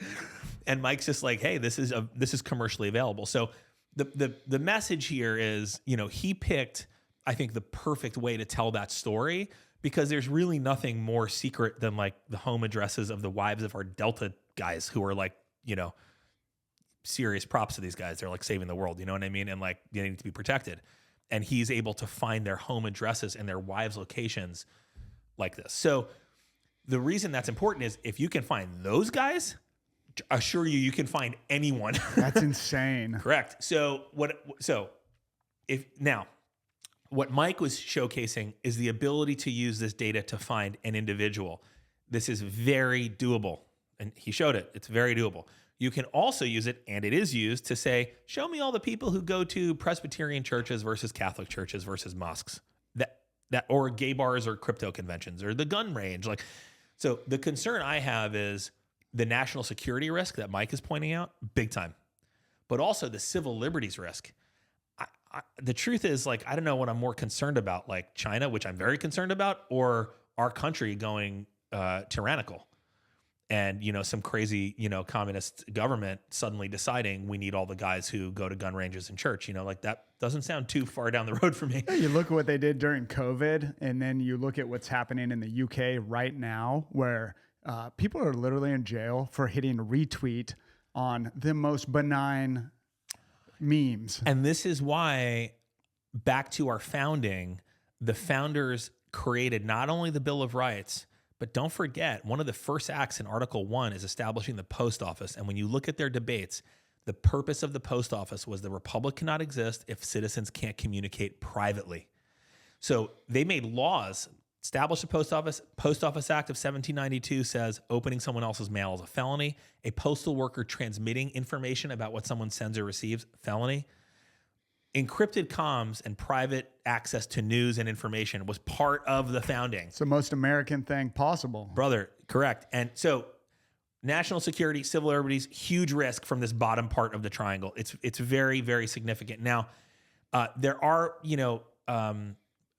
different ways to solve this problem. I think it's very important to do this on device, because when you do it on device, you can do it with a lot more precision, and you can see which apps are making which calls. So like with 2 taps, I can go in and see exactly what crazy servers, Audible, for example. Like I like Audible. I listen to books on tape. I think 1% of the calls that Audible is making are legitimate. And my phone is blocking hundreds of calls by Audible to all these other servers. Yeah, when you showed me that last night, all the calls it was trying to make from Audible, it was mind-blowing. It's insane. So that's what we don't realize. We've quickly moved to this new economy that's subsidized by this. That's why it's been so easy and inexpensive for us, because it's subsidized by our data. So again, back to the pyramid, the bottom part is very important, and we think that needs a lot of attention. And there's other things we should be concerned about, like backdoors, which we'll talk about. But before you worry about the back door, like, make sure your front door is closed and the garage is closed, because this is where, like, the way that the intelligence agencies find people to target with backdoors is with this front door. So the app data is big. What's like alarming about it is as you're describing this, you are essentially describing how we dismantled terrorist networks during the entire GWAT. And this is actually why the founders of our company, including Eric, they realized when Parler was deplatformed that we're basically doing to us what we did to our enemies, which is using the consolidation of technology to target and take people out. So yeah, basically the offensive capabilities that we were using during GWAT, our company is founded on using those for defensive pro-Republic means. Yes, this is real. Incredible. Yeah, this is very real. So that's like the bottom part of the pyramid. The next level up on the pyramid are things that, like, if your phone is actually taken, and then we'll talk about Trojan horse and digital intrusion into the phone. But a real big issue is your phone being taken. And there's a lot of scenarios we don't realize where the phone and the rights of the phone related to the phone are a gray area, especially like crossing borders. So a real thing that's important is making it easy for someone to protect their data physically on the phone. Let me just also, we'll sort of go step by step here. So the phone itself is also physically different. Our SIM tray doubles as an SD card reader, so you can actually store files that don't need to go on the cloud on the phone. We also have a physical off switch, which is really important because when you turn off another phone, it doesn't really turn off. It keeps going, right? So it's asleep, but still communicating with servers. This switch is like putting the phone in a Faraday bag. It's equivalent to removing the battery. The way phones are designed now, it's very intense engineering. Removable battery would make the phone a lot larger. So what we did is we said, you know what? All right, we're going to put a global switch on here that just cuts off all electricity. So it's like a physical break from the battery to the phone. Correct. So there's zero electronic activity. And again, we've had this tested many times to validate like there's no signal. So, okay. So third-party tracking, physically, we want the phone to be able to hold files offline. We want the phone to be able to turn off. We also want to make it impossible to break into. So we have some features that really help here. The first one is, my phone is set. I would encourage you to do this with yours as well. We have an auto memory wipe feature, which is very important because the way that phones are opened by law enforcement is primarily with a software called Celebrite. There are others as well, but they all really follow a similar pattern of using open memory activity to be able to sort of open the phone and force it open. So we have a feature that automatically wipes the phone, the memory when not in use. And we've actually been contacted by DOJ. They've arrested people with our phone and they cannot open it. Even all the way up to the Secret Service can't open it, which means like our government cannot open the phone when this feature is used. Is there any way you guys could open the phone? No. So they reached out to us and said like, hey, can you open this phone for us? And we're like, no, we don't have this ability. Now, this presents like an important moral issue.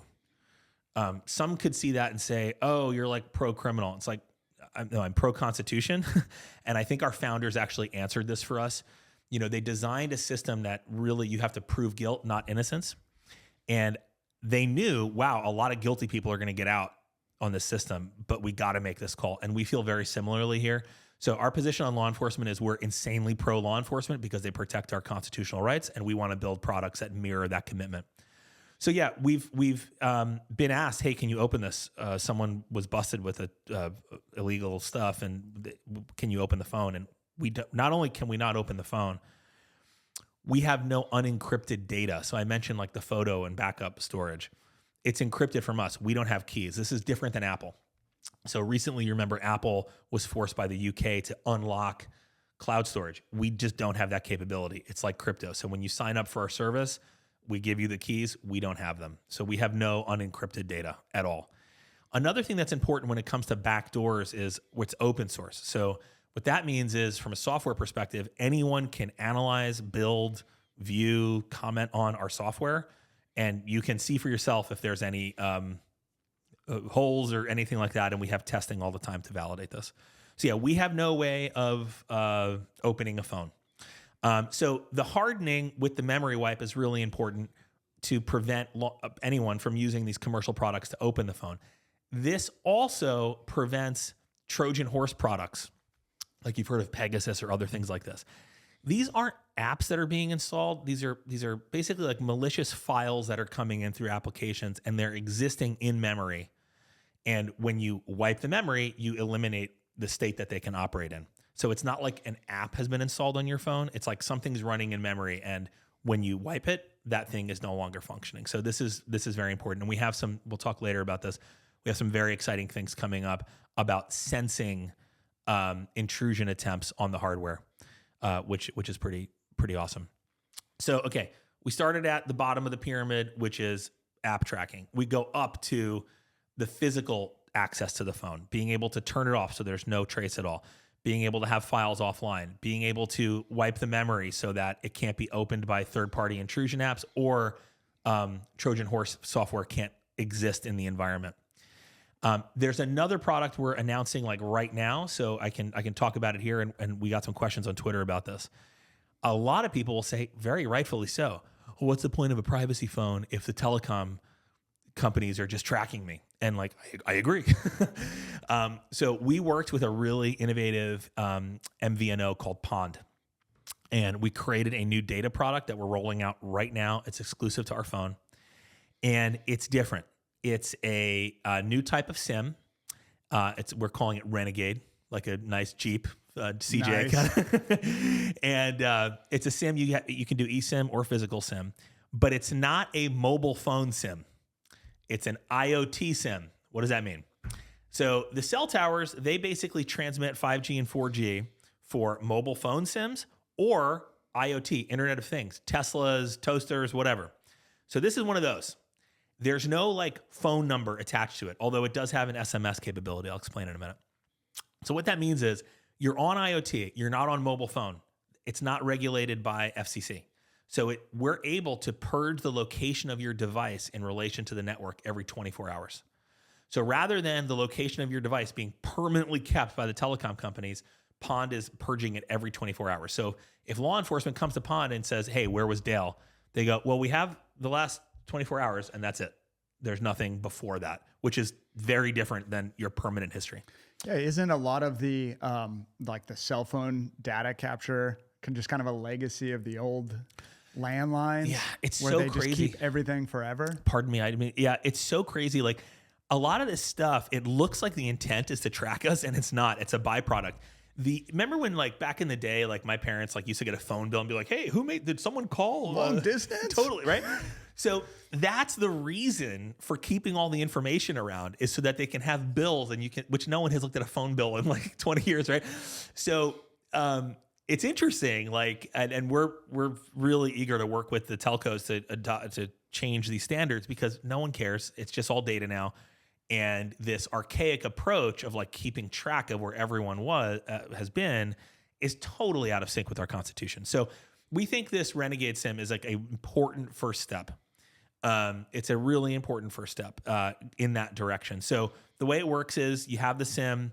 You can get SMS for two-factor authentication. So if you want to set up Signal or WhatsApp or whatever on the phone, you can do that. But if you go to make a call, like with the phone app on the phone, it doesn't make a call. You need to either use a voice over IP app, like a VoIP app, or make a call on Signal. So you can sort of have other ways to do a phone call, but the phone itself is like way less traceable with this data product. So, this is another area that for people have good reason to be concerned about this. We think we need to innovate there. So this is a step in that direction. So again, the way we think about it is like a pyramid. And our goal is to give customers protection at sort of every level. That the last thing I'll say, a really fun feature that is good to set up, is if someone makes you open your phone. So like gun to your head, Dale, we need the secret, open the phone. We have a feature called emergency reset, where you can put in a false PIN. And you can be like, okay, Mr. Cartel Guy, no problem. My code's 1212. And they don't realize they're entering a code that's going to erase everything on your phone. So our goal here is to give like backups for backups for backups. Nothing's perfect. Our perspective here is not like the phone is unhackable. Anything electronic is unhackable. That's why is hackable. That's why we have a hardware off switch. Because electronics that have no electricity are not hackable. So we think that's very important. Our perspective isn't it's perfect. Like you can use our phone and make terrible decisions in your digital life and still have problems. But if you're trying to protect yourself and reduce your digital footprint, this product is taking people much, much closer to a desirable state and much more aligned with the way we need to be operating in our republic, which is not leaving these records everywhere for tyrants to capture. If you're active duty, I can't imagine using another phone at this point with everything you're saying? Because imagine if the balloon went up with a near peer adversary. I guarantee you they have everything doped out as far as our operators. We agree with that. So yeah, a lot of operators and various people in our defense industries are using the product.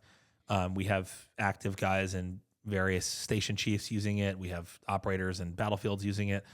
So yes, we believe in that.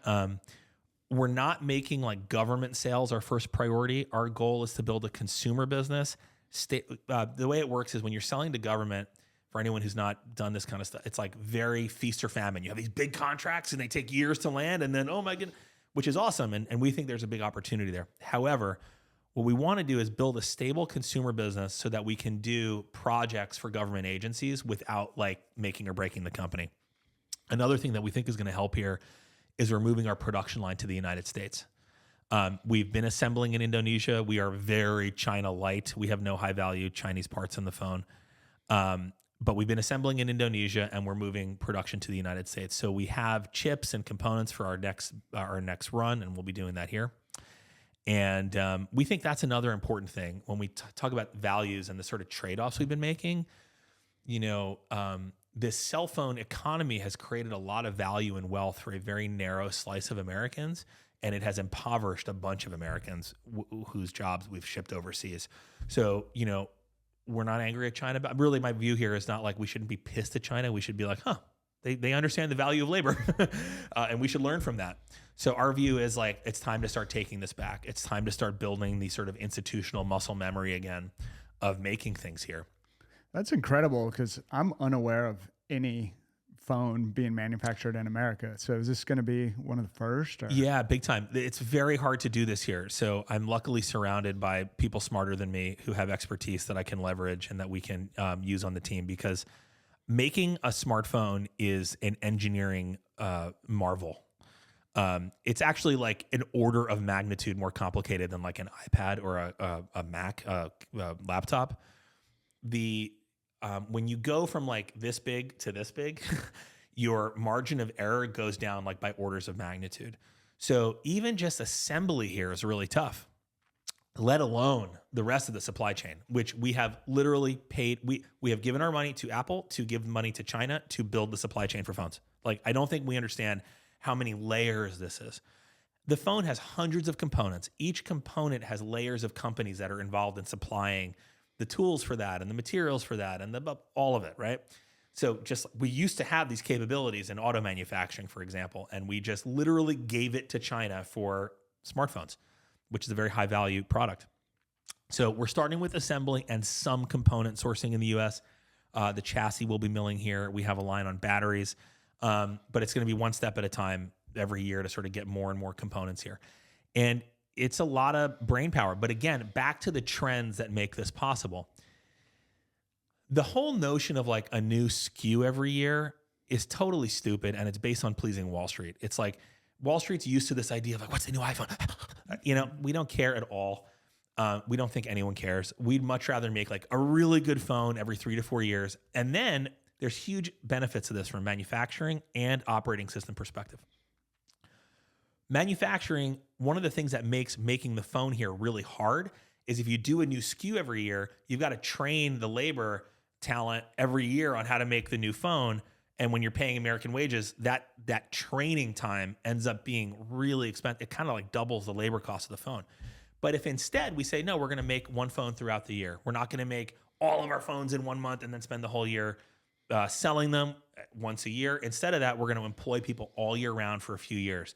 You're able to normalize and bring unit labor costs down a lot.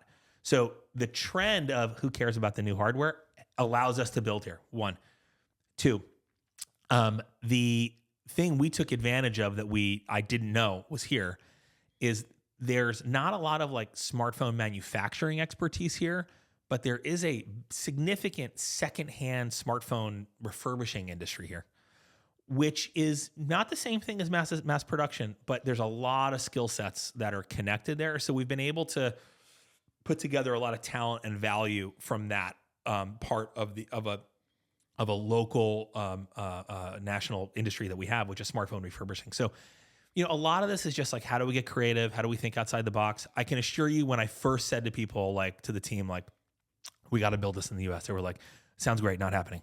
I was like, I know, I get it. Just take me through it like I'm stupid, because I'm pretty stupid. Let's go slow. And I will tell you, the second we pulled the pin out of you need to make a new phone every year, everything kind of fit together. Nice. So you talked about how a lot of these products are subsidized by selling your data. What is your revenue stream if that is off the table? We have 2 revenue streams. We sell products and accessories. So we sell a phone, we sell cases, we sell, phones and cases. More to come soon. And we sell a subscription service of privacy-based software, which includes a few things, and some more coming. One, I mentioned we have this iCloud type equivalent, which is a photo and video storage that is encrypted even from us. So this is a more secure solution for storing photos and videos. We have VPN, which is actually designed from the original team. It's designed really for operators who are in these very, I would say, sensitive environments. So the VPN is designed to disguise itself as normal commercial traffic, and we have people using it in places they're not supposed to be using it, that are like behind the wall. So the VPN is part of it. So you can sort of, for $12.99 a month, you can have the VPN on 24 hours a day, which I do. Is that VPN, is it something like, do you guys own the servers, or how does that work? Because I'm aware that, didn't Meta secretly purchase a VPN and then suck up all the data? Yeah, let's talk through this. Number one, our VPN is no logs. This is important, which means we retain 0 information. So that's number one. So there's nothing being recorded about what traffic went where. So that's a very big distinction. Again, our stuff is open source, check it out. But like, no logs is big. Yeah, Meta, there's a crazy story here. I mean, this is very upsetting. So they bought it, before they bought WhatsApp, the story goes like this. They bought a VPN, and the purpose for buying the VPN was to watch what people were doing on their phones. And by the way, I just have to say, like, as someone who designs smartphone products and software, I understand the desire to be like, what are people doing? Because the way we design this thing, brother, you know how I know what people are doing on the phone? They email us. Like, that's how I know nothing, right? But Meta, I get it. They want to know, hey, what do I invest in? What do I do? So they bought a VPN, and they literally watch what everyone does on their phone. And there's emails. There was some court case. There's email evidence of this where, Zuckerberg saying like, wow, I can see the average WhatsApp user is sending 1,250 messages a month from the VPN data. And wow, we should buy, then they buy WhatsApp, right? So that's crazy. Okay, so we have no log, so we retain no information. But back to the firewall. That's why we have the firewall on, like, use the VPN or don't. The big problem is the traffic blocking, which we're doing on device. Like, we think the really important stuff should be in your hands, not in a server somewhere, because that's where the real vulnerabilities happen. I happen to use the VPN. It's no logs. I trust it. I really trust what's happening on the phone because we show you everything. So the software subscription, the cloud storage, the VPN, we have an antivirus which scans all the software on your phone and doesn't only show you malware, but also trackers, which is really valuable to see. We're releasing soon essentially an offline LLM. So we'll be using an open source LLM, so you can have like a ChatGPT-like experience, but literally no trace. Like, there will be no relationship between what you're talking to and information about your phone. So you can locally store those chats. Like, which, by the way, let's pause here. AI can be helpful. We should be very suspicious about its deployment. It can also be very helpful, like being able to be like, how do I process this elk? That's helpful. We want people to be able to have that without any financial upside from that query. So our vision is 0 value created on the server side by what you're doing. Our vision of reality is you're the purchaser of the product, you own it, there's no residual value created anywhere. So we're selling, what we're building right now, we'll be selling access to, is like something like ChatGPT, but downloaded and not recording what you're doing. So think of it as like ephemeral discussion with an LLM that has no idea. So it like lives on the phone? Well, we will have an on-device AI, but the way I would think of it is a large model you can talk to that does not have awareness of what phone is querying it. Nice. So what that will mean is essentially a no logs LLM. on our server. You're not going to be talking to ChatGPT. So we'll take an open source model, say Mistral, whatever. It's on our server. We have it auditable, that we're not looking at it, whatever. It's all open source. And we design a pipeline where the phone can query and get an answer, and this server has no idea, no record is kept at all, or there's no way for it to know who's asking. So, and then of course, on-device LLM is the next phase with the next phone, which we can talk about.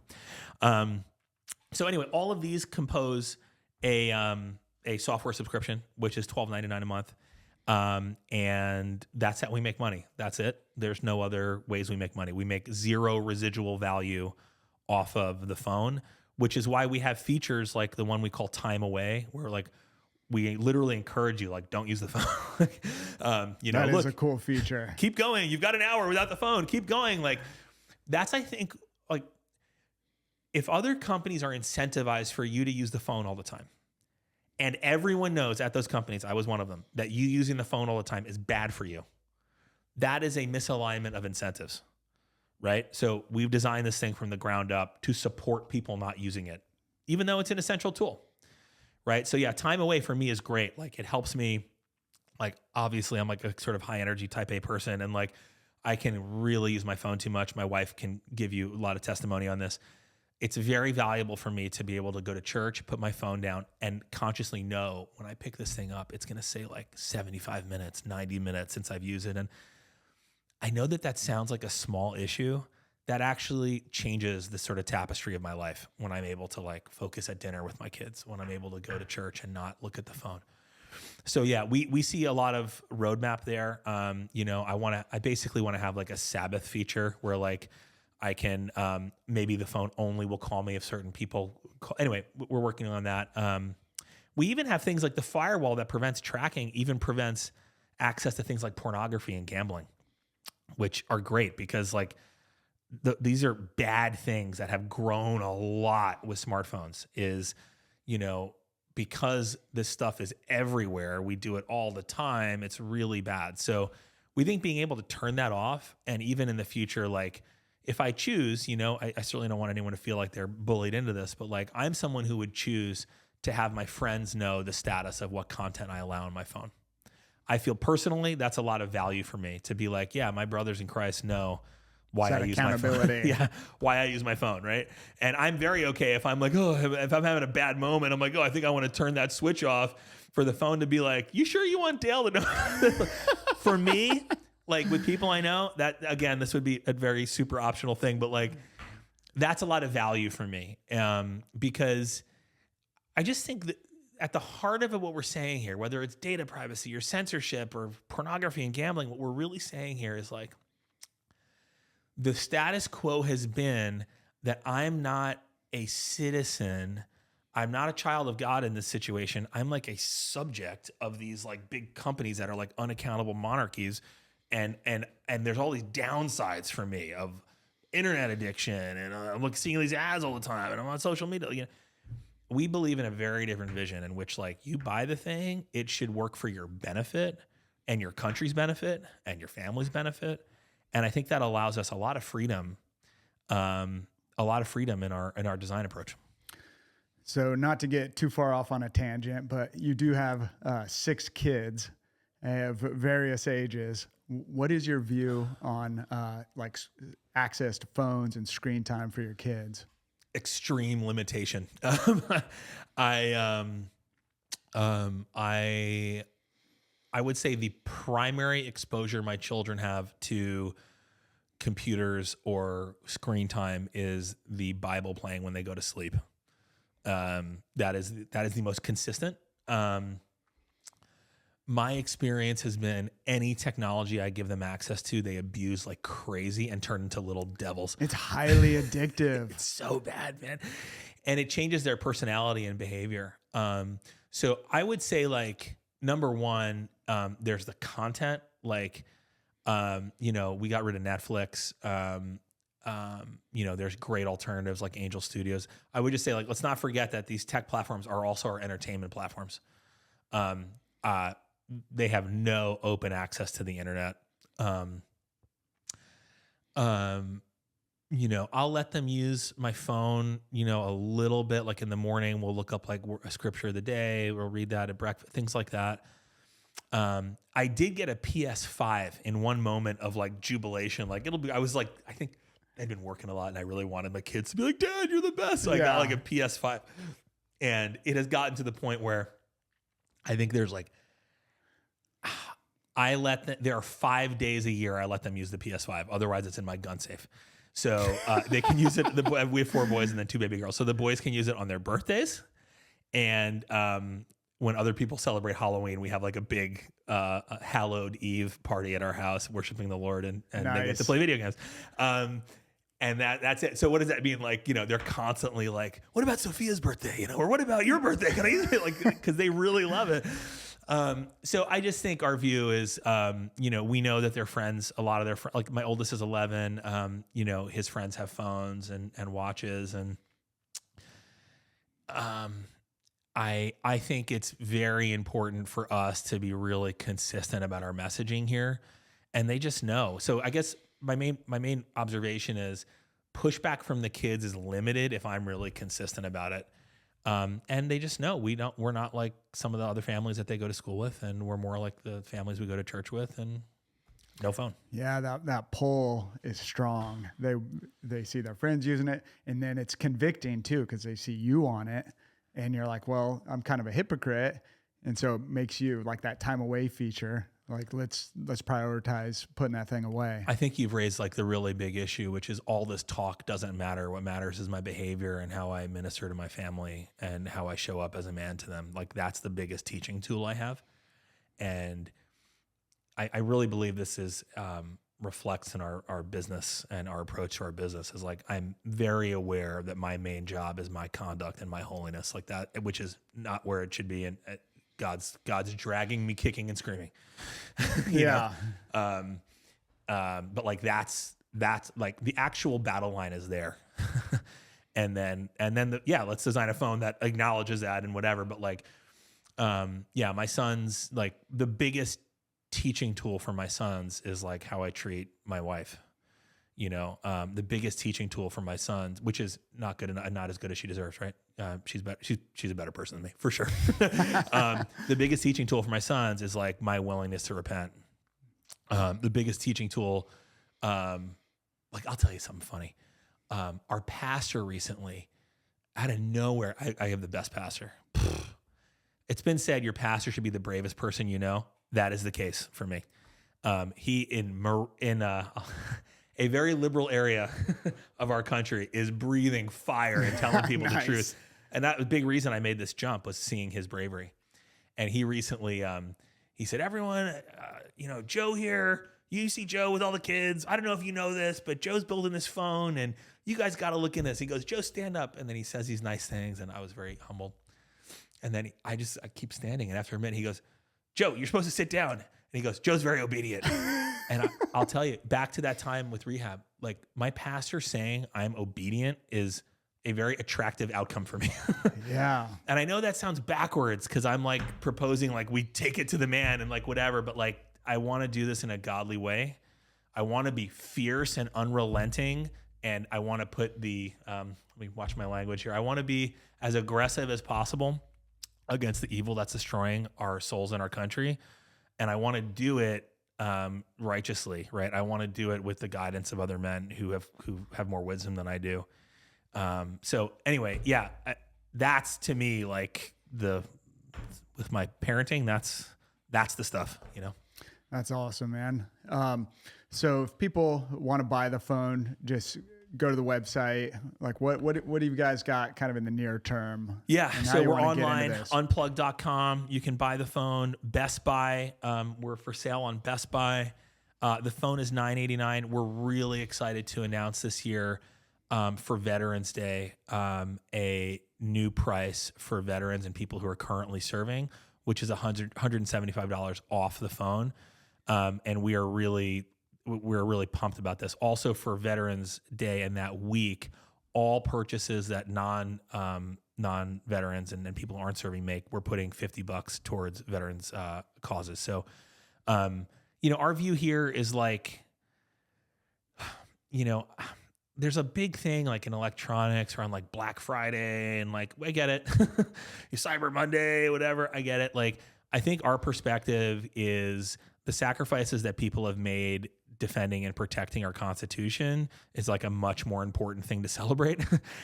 So we're all in on this. And we're also just recently announced that, I mentioned Mike Yeagley's on our board of advisors. General Flynn just joined as well. Nice. And he's awesome, man. He is like very humbling. He's a much better person than me. And like, our view here is we have an opportunity right now to preserve the republic. And we strongly identify with people who've really risked a lot to do that. So yeah, Eric and I are all in here. Well, that's awesome, man. I mean, full disclosure, you guys sent me a phone.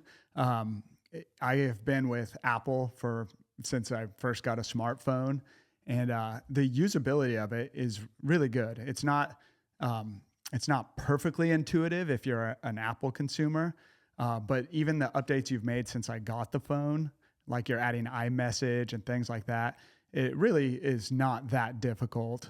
And it's got like a great screen, a great camera. So if you're just like a normal consumer and you're worried about usability, I would say it's not that difficult to transition. I'm glad to hear that. I think it's going to get easier and easier. You know what I do encourage people to is we have this team of folks in the States. They're awesome. That's another thing, by the way, that makes this possible is remote work, right? We have people from Tennessee to Missouri, all over the place, you order a phone, we'll send you an email with a link, click it, get time with these people. They'll help you transfer all your data over, set up iMessage, all this stuff. That really helps. I've also found that like dudes are like, I don't need help. It's like, just call. Just call. They're cool. I called the guy. It's He was helpful. awesome. Yeah, they're nice. Like they're really cool. So I have no idea how many people are like, but Joe, there's this thing that it doesn't do. And I'm like, did you call the guy? They're like, no. I'm like, just call the guy. So these people are great. They're great. It makes a big difference, but I'm really glad you're finding that. For me, I was really concerned about switching over because I was like, you could fill a dump truck with my old Apple products. I'm like, from day one, I've been in because it's great. I mean, Apple's very successful for a reason. Yeah, they know what they're doing. As far as what they're producing, it's been phenomenal. It's very tight. And like, some of the smartest, most capable people are running that ship. And it's no doubt, it's elegant. And for me, it's important to do something different and to support our independence. So I was very concerned about this switch too, and yeah, the iMessage thing was the last shoe to drop. Another thing that was really important was a compatibility layer that allowed us to basically run any app. Before we had some things where an app would require Google mobile services. We constructed, again, with open source components, a layer that allows you to run any normal app. And instead of calling Google for notifications or for a map, we call like an open source alternative. So that's the thing that made the big difference for me was iMessage and being able to basically access any application. Yeah, and I really believe in what you guys are doing. I mean, one of your guys offered me like an affiliate link so I could get a cut if anybody bought it from Sure. the podcast or my social media. And I honestly don't want to use it because Sure. I just want people to buy the phone, and I want I don't want it to be confusing as to, is this for financial gain? Like what you guys are doing is incredible. I think you're the first mover in a space that's only going to get more popular as people become aware of what's happening to them. And then, essentially you have a way of opting out with your consumer decision. You don't have to fund the destruction of our country, for people that are vastly different worldview than you. You can start making those decisions and maybe, like you said, force them to move in our direction even. I think that's the goal, right? A lot of people, and first of all, I really appreciate your attitude here and I share your perspective, and it's encouraging. I think a lot of people really feel this way. And, I'm super humbled to be able to participate in it. And I think that, our goal is a world in which technology serves people, not the other way around, right? It should be like God, people, technology, not reverse, not which is what's happening for a lot of people. So we think that the way to change the standards is with innovation and pushing the envelope, right? And a lot of people will be like, well, it's not like you're gonna unseat Apple. Apple's a dumb. It's like that is not our goal. Our goal is to change the standards. If success for us is Apple takes a different approach, Google takes a different approach, fantastic. We think there's a great business opportunity either way. We just really think focus on the values and everything else will take care of itself. All right, Jesse, anything we missed? Any questions you want to ask? So let's start with the second one, if that's cool, the Elon one, because that's a juicy one. Well, just quickly, the Starlink thing is binary. We're getting what's called non-stock certification with T-Mobile, and that will enable through T-Mobile access to Starlink. But that's a future thing. Regarding Elon's statement, which I found really interesting, like he's got a vision of AI that I think is powerful, and I don't share all of it. And I do want to start here with some acknowledgement that almost every other thing he says I agree with a lot. So there are many areas of alignment, and obviously it's hard not to be in awe with what he's accomplishing. My wife has a Model Y. The self-driving's amazing. It's so cool. So I should be very clear to start with a major hats off acknowledgement and gratitude for what he's doing. I believe that his vision of AI, I share that it's a big capability, and I do not share his view on how it will be implemented. So this gets to our roadmap and our vision of the future. What he was describing on Rogan, again, awesome to see, is a vision of AI in which, you won't need phones. It'll sort of know everything, and you'll just sort of be interacting with this really smart intelligence, not on your phone. This is not a direction that I think is good, nor do I think it's one we want.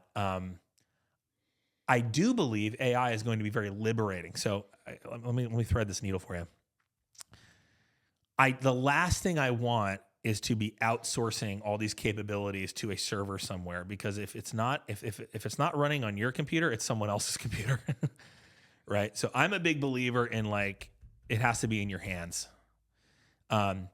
Through that lens, I actually believe the answer to the question, is AI going to lead us to some dystopian tyranny, is actually no. I believe AI is going to free us from the dystopian tyranny we've been in. And the reason I believe that is possible is on-device AI. I believe, and I can see a line to an experience in which the dynamics of the internet economy are totally flipped. So the way we have it now is there's all these big companies, Apple, Amazon, Google, Meta, and on and on. And I mean, trillions and trillions of dollars and whatever. All these companies out here are trying to get through my phone to me in order to get information to sell me crap. Okay. That's the whole thing we're in. And our data is subsidizing this multi-trillion-dollar machine, which is a big snake eating its own tail. Okay.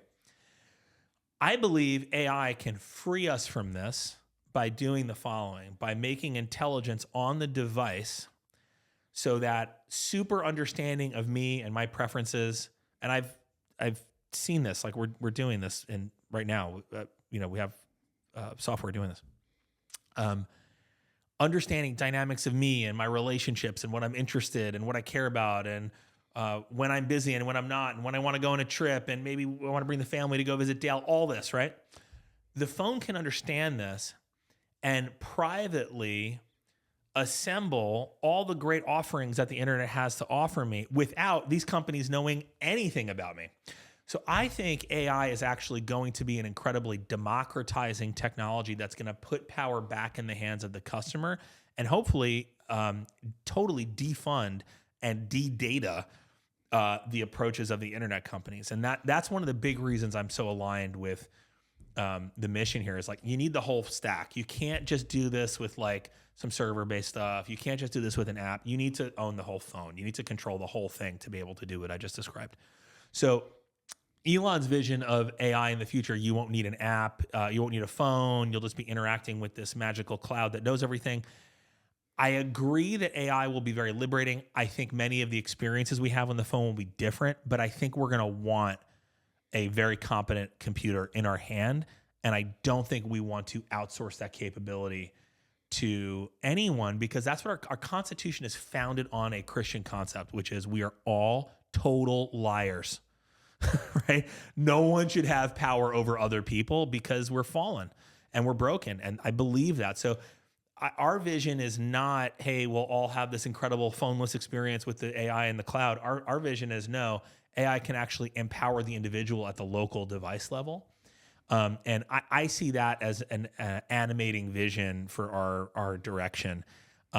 So I disagree with his assessment, and maybe I'm wrong. That wouldn't be the first time, but I think this is an area where I think Elon's correct to sense the capability of AI in the cloud, but I think he's incorrect in his perception around the human need and the requirement for our civilization to decentralize these capabilities.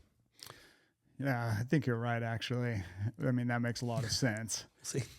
Last thing, too, that I found is you're available on most carriers. The one that you were not was Verizon, who I was with, which turned out to be a blessing because found out we were paying like $180 a month, and I found one of the smaller carriers, and now we're paying like $60 a month. So, and the coverage was just as good. So, that was actually a blessing in disguise. Yeah. So yeah, we're on AT&T, T-Mobile, and all the MVNOs. We have a partnership with Patriot, which is another great thing. For people who want to try out the phone, Patriot will actually give you a month free of service. So you can try out our phone with Patriot Mobile, and then if you like it, you can stay on Patriot and move your number over, or you can get your other plan. But Patriot's great, and we big supporters of Patriot Mobile. We also, I mentioned, for people who are very security conscious, we have this Pond product, which is another alternative. But yeah, we're not on Verizon yet. We actually are in talks with them. We're super pumped about activating on Verizon. And I think that's a possibility, but it's not here today.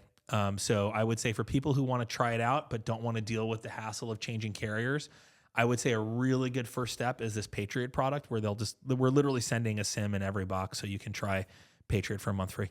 That's awesome. All right, man. Well, thanks for coming out. You guys are welcome anytime. I love what you and Eric are doing. I think it's, again, very American, and it's proactive. And I just want to do anything I can to help get the word out and help support what you're up to. Thank you very much, Del. We're very excited about what you're doing, and I just thank you for the opportunity to be here. All right. We'll see you next time.